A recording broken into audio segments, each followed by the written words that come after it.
Welcome back to the channel. Today we're reviewing Protocol's HammerPlus Multitool. This is the older version of the multi-tool that I have here. They have a newer version out, but it does not have everything on one side, which is actually one of the improvements I saw they were needing to make in this. Still has pretty much the same basic features, but they've added a few things. This was given to me by a family friend. It's not something I would buy personally, because I know from personal experience that tools like this, then it's probably not going to work very well at all, because if you just gave me a hammer and a wrench, I could probably do something a lot better than if you gave me this, because who knows if this wrench thing is going to break when you start hammering with it. We're going to test that out here in a minute. It's just it's kind of cool. I think it's cool. I think it's a novel thing, but I personally would not spend my money on it. This multi-tool has 10 different functions. Alright, starting off here we have a hammer, the only really good tool on this entire multi-tool. We have a small pipe wrench here in the back, adjustable little pipe wrench thing. Next up we have Hideaway Pliers.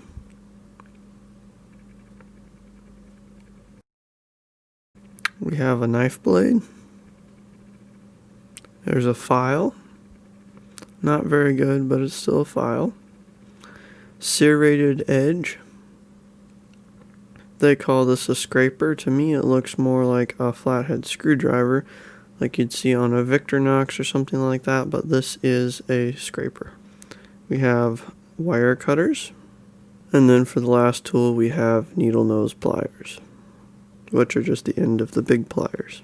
Now in the top here there is a hex bit place to put a hex bit for screwdriving, but it doesn't work too well. And I was noticing here that the hammer, if you look really closely at it, is not evenly flat on the hitting part of it. It's kind of curved off to one side. You can see the reflection there where it kind of slants away. Let's go test it out and see how well it does. Alright, this isn't a very thorough testing process. I've just set this up to see how much can this thing actually take. So right here we have our nails. We're going to test the hammer. We got a really long one that's around, I think, 2.5 inches. And then we have a shorter, like, roofing nail. And then we have a little finish nail. And then over here we have screws, because this does have the screwdriver capability. With that hexagon hole there, you stick any hex bit in there and it'll work. So I got some different screws here, and then I have a bolt or a screw with a bolt head to test out the wrench feature. We have a piece of coat hanger wire here to test out the wire cutting and plier capabilities, and then back here we also have some twine to test out the serrated blade. So at this point in the review, I'm thinking everything that I've tested so far does not work. This hex bit, since there's no magnet in the bottom, does not stay in. When you put pressure on it, as you're going to see right here in a second, it just falls out, which means it won't work. The pipe wrench is also a major problem. The angle and the size of bolt I used to test it could have been a problem, but it just didn't work. It was flimsy and it's kind of shaky, and it doesn't work. The only thing I'm seeing is good so far at this point in the review is the hammer. I've done a little bit of hammering with it. Haven't shown you that because this review is getting a little bit long, but you're going to see some of that here in a second. So right now, the only good thing is the hammer. Everything else that I've tested does not work. Let's get back into the review.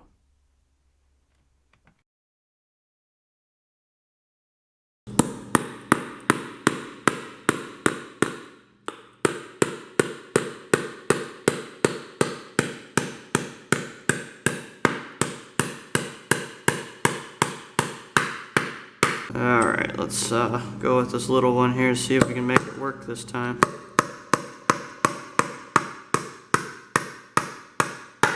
There we go. That's more what I'm talking about. The hammer I'm not so concerned about, because I know the hammer is probably going to work here, as you can see, but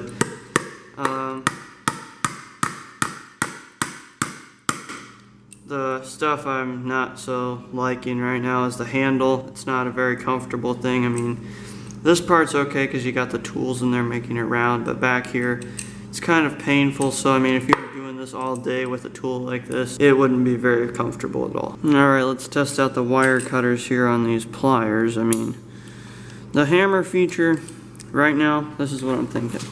The hammer feature is the only good feature on here. I mean, I don't know.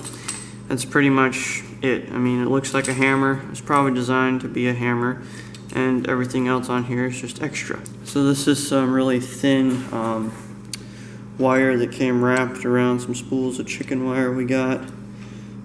This should have no problem cutting through this. I mean, yeah, that's thin wire, easy to cut right there. Just snip, snip, snip, like that. Okay, that's easy. But let's see what it does with the coat hanger wire here. Alright, so we got our coat hanger here. These, the handle on this isn't very comfortable, so let's see if we can cut it here. Let's see here.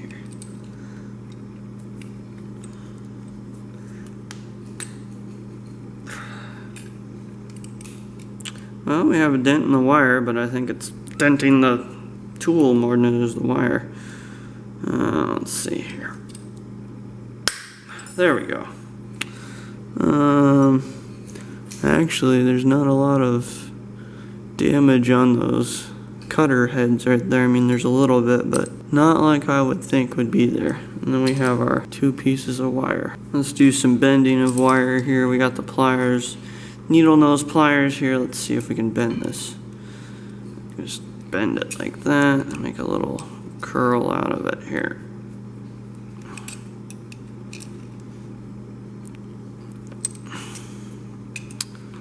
Well, works okay. Let's do the wire cutters one more time. I'd really like to see, man, that is not like cutting with my cobalts, that's for sure. Woo. Oh boy, okay. That piece of wire is way on the other side of the shop now. But it did cut it. A little red spot in my hand is the mark from the handle of those pliers, so it's definitely not comfortable in the hand, especially when you're putting a lot of pressure on it. Alrighty, let's test out the serrated blade here. One of the problems with this older model with the pliers on the same side is that in order to get any of the other blades out, you really have to open the pliers and then move them back. So we have our serrated blade, and then it has the scraper thing. At least that's what they say is a scraper. It looks to me to be very similar to a screwdriver, flathead screwdriver on a Victorinox Swiss Army knife. And then we have the file here, and I mean, see, it works, okay? It files your nails, but it's not like the type of file that I would touch an axe or anything with. Serrated blades, a lot of people use them for cordage cutting, rope cutting, that type of thing.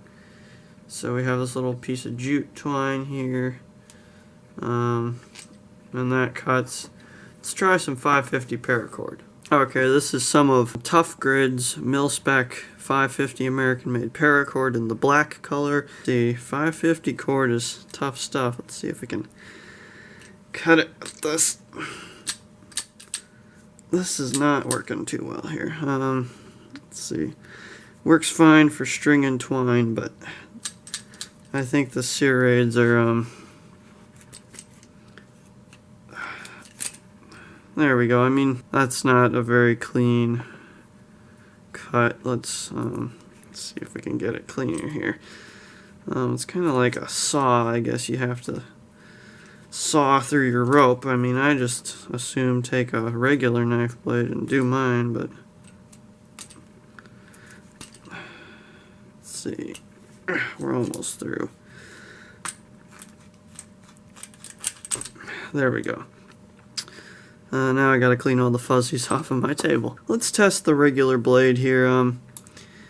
I carry a pocket knife every day, and I prefer my blade to be flat like this, a flat grind, not serrated. Flat grind probably isn't the correct term. Non-serrated blade. There we go.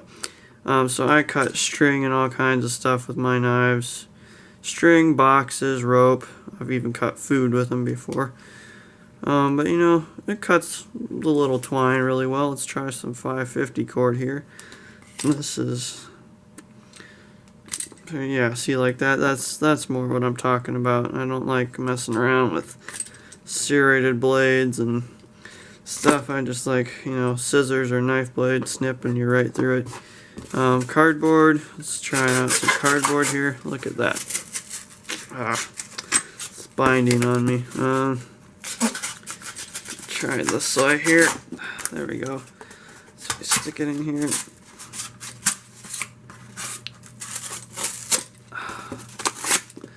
It's okay. It's not perfect. I mean, what are you gonna expect from a $40 knife? I mean, I'd probably expect a little bit better performance, but you know,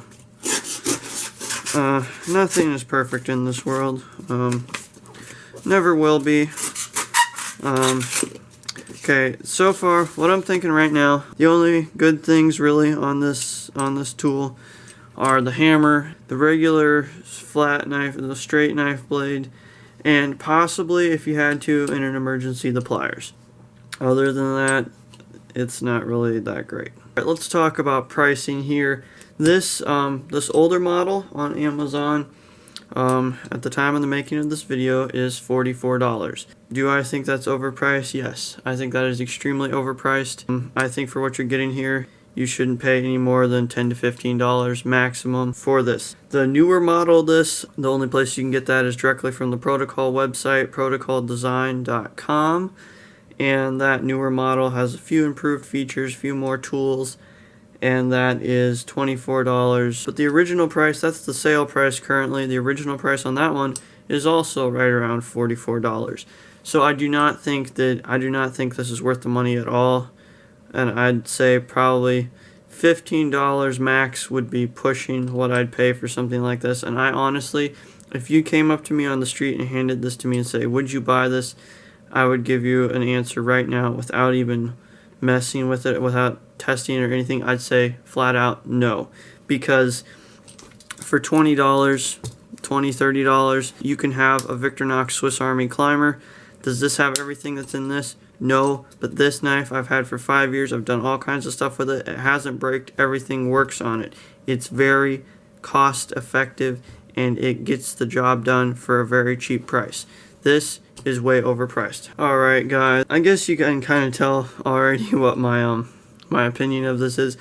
And honestly, I'm going to say if you're going to spend your hard-earned money on a multi-tool, save up the money and go buy something like a Leatherman or a Victorinox. It'll be with you your whole life. It won't fall apart, and there's warranties with both of these companies that are lifetime warranties and stuff like that, which I don't believe is the case with this.